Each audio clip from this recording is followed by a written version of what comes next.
G'day everyone. I'd just like to do a bit of a response piece to Gus Warburg's TV series Episode 1, Man Up. It's great that Gus has brought the problem of male suicide to the fore, and we are talking about this, and the fact that it's far better for men to be able to discuss their problems and seek help with other men to talk these things through, and how important friendship is, and how important it is to tell men that they can, in fact, discuss these problems. However, I would like to say there's one glaring omission here. What Gus is concentrating on, unfortunately, is the symptom rather than the cause. The symptom is depression, obviously, and the answer to depression is to discuss it with others and hopefully resolve what that problem happens to be. However, it doesn't address the root cause of that depression. And I think this, far more than what is being shown currently, is the important issue. The fact that men are depressed in this day and age, and much younger than perhaps was thought prior, even in the young teenage years and the early 20s, whereas we always knew that men over 50 had a problem with depression, such as myself. Why is that so? What is going on in society that is making men more and more depressed and under pressure? Why do they feel like they need to take their own life? Why do they feel like there is no other alternative and the world would be better off without them, or they would be better off without being alive? As someone who, at one point in his life, not so much contemplated suicide, but certainly wouldn't have cared very much if they didn't wake up the next day, I wonder why that is the case.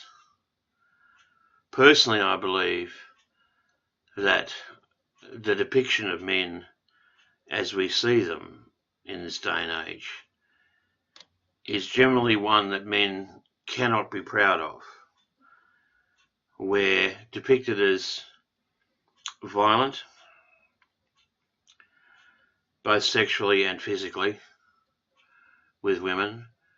We're depicted as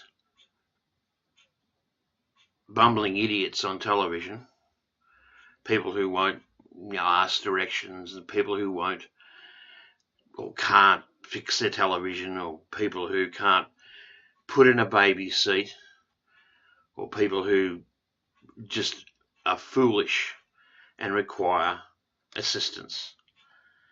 Now, you may think that this is just on the screen and it really doesn't mean very much.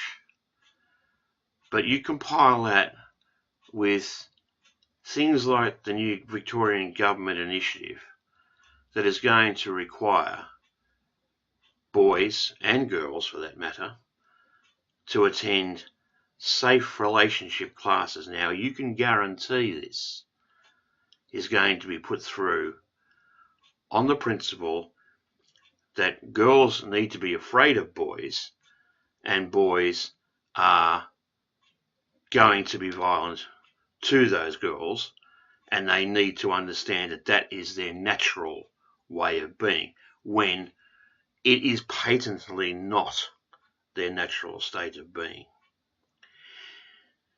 You get told this narrative from an early teenage age,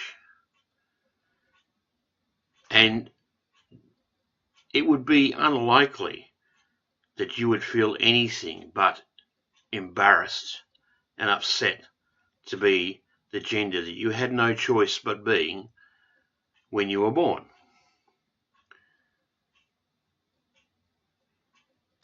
Yes, there is a case to say that the expectations of society are that men are strong and tough and can handle anything. That's something that should be celebrated,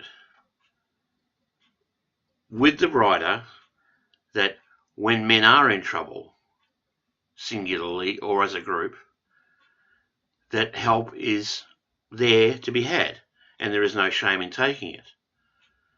But this is not the case. We're told that that strength and that toughness and that resilience is toxic and wrong. And that, I think, is the overriding problem in why men, boys, young men are depressed and why they feel suicidal. That, I think, is much more important than telling men to man up or to telling men to stop manning up and talk about their problems.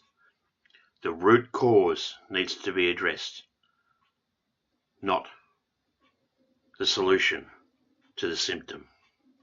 Thank you.